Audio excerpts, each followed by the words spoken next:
तेलंगाना की न्यूज़ में अब तमाम के खैर मकदूम में बढ़ते हैं। खबर की जानिब बालानगर डीसीपी ने की प्रेस कॉन्फ्रेंस। बताया गया कि एक नौजवान खातून को किया गिरफ्तार जो अपनी मनपसंद ज़िंदगी गुजारने के सिलसिले में सेल्स गर्ल्स का काम भी कर रही थी और साथ ही साथ रेजन की वारदातें भी अंजाम दे रही थी। वाक़या जगतगीर गुट्टा पुलिस स्टेशन का बताया गया, जहाँ पर यह खातून जिसकी उम्र 21 साल बताई गई, जिसका नाम आरोही बताया गया, पहले से इस पर बुराबंडा पुलिस स्टेशन हदूद में 2 केसेस भी दर्ज बताया गया। सीसीटीवी विजुअल्स की मदद से इसे आखिरकार पकड़ लिया गया। बताया गया कि ये सोने की रहजनी में एक मकान में पकड़ी गई है। ये तमाम तर कार्रवाई से सुरेश कुमार डीसीपी बालानगर ने वाकिफ़ करवाया। अगर अभी तक आपने चैनल को सब्सक्राइब नहीं किया तो फौरी कर लें। आलमी मुल्की रियासती मकामी खबरों के लिए देखते रहिए आपका अपना चैनल तेलंगाना दिक्कत न्यूज़। తారీఖున జగదగిరిగుట్ట పోలీస్ స్టేషన్కి ఒక కంప్లైంట్ వచ్చింది. ఆ కంప్లైంట్ ప్రకారం ఒక చిరంజీవి అనబడే వ్యక్తి ఇతను ఆల్విన్ కాలనీలో ఉంటాడు. ఇతను తాళం వేసి బయటికి వాళ్ళ పిల్లల్ని స్కూల్లో నుంచి పికప్ చేసుకోవడానికి వెళ్ళగా తిరిగి వచ్చి చూసేసరికి ఇంట్లోంచి ఒక 23 తులాస్ గోల్డ్ థెఫ్ట్ గురైందని చెప్పేసి కంప్లైంట్ ఇవ్వడం జరిగింది.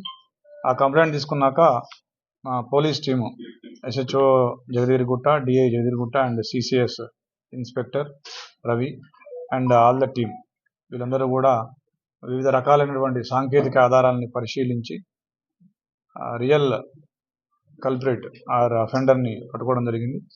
ఆవిడ ఆరోహి అని చెప్పేసి ఆవిడ షీ ఈజ్ ఏజ్డ్ 21 years. ఆవిడ అమీర్పేట మధురనగర్ ఏరియాలో నివసిస్తూ ఉంటుంది. సో ఆవిడ ఏంటంటే ఆవిడ ఏమో ఇట్లా తాళాలు వేసున్న ఇల్లుని పరిశీలించి వాటిలో నార్మల్గా చాలామందికి 90% మెంబర్స్కి ఇంటి ముందు చెప్పుల స్టాండ్లో చెప్పుల్లోనో షూలోనో హెల్మెట్ కిందో అట్లా కీస్ పెట్టే అలవాటు. ఆ తీసి ఆ కీతోనే ఇంట్లోకి వెళ్ళి ఆ ఇంట్లో ఉన్న గోల్డ్ విలువైన వస్తువులు దొంగిలించే అలవాటు ఉంది వీడికి. అదేవిధంగా ఆ రోజు 4 ఇళ్లను రెక్కి చేసింది. రెక్కి చేసిన తర్వాత ఈ ఇంటికి వచ్చి ఆ చెప్పుల స్టాండ్లో చూస్తే హెల్మెట్ కింద కీ దొరికింది ఆవిడకి.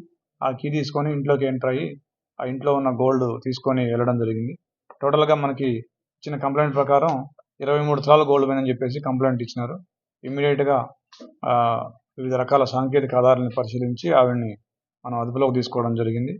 దాంతోపాటుగా ప్రాపర్టీ కూడా ఇంటాక్ట్గా గోల్డ్ ఇయర్ రింగ్స్ ఒక 3 పేర్స్, ఒక గోల్డ్ చైను, ఒక గోల్డ్ బ్రాస్లెట్, 2 చిన్న చైన్లు, గోల్డ్ బ్యాంగిల్స్ 2, ఒక gold locket and silver ring ఒకటి, సిల్వర్ లాకెట్, ఇట్లా మొత్తం కలిపి 22.3 తులాల గోల్డ్ అండ్ ఒక 5 తులాల సిల్వర్ మనం రికవరీ చేయడం జరిగింది. మేము గస్తీ తిప్పడం కానీ, పెట్రోలింగ్ కానీ, అదేవిధంగా ప్రజలకి ఈ రకంగా అవేర్నెస్ కల్పించడం కానీ, తర్వాత డిటెక్షన్ కానీ, ఏదైతే అఫెన్స్ అయిందో వాటిని ఇమీడియట్గా పట్టుకోవడం కానీ, ఇలాంటి చర్యల ద్వారా మేము చేస్తున్నాం. ప్రజలు కూడా వాళ్ళ తరఫున ఏంటంటే ఇందాక నేను చెప్పినట్టుగా తాళం అక్కడ దగ్గర పెట్టుకోకపోవడం, అదేవిధంగా ఎక్కడికైనా ఊరికి పోయినప్పుడు ఎదురింటి వాళ్ళకి చెప్పిపోవడం, తర్వాత ఈ పేపర్ కానీ పాలు కానీ ఇట్లాంటి ఇంటి ముందు ఉంటే ఈ అఫెండర్లకు అర్థమైపోద్ది ఇంట్లో ఎవరూ లేరని.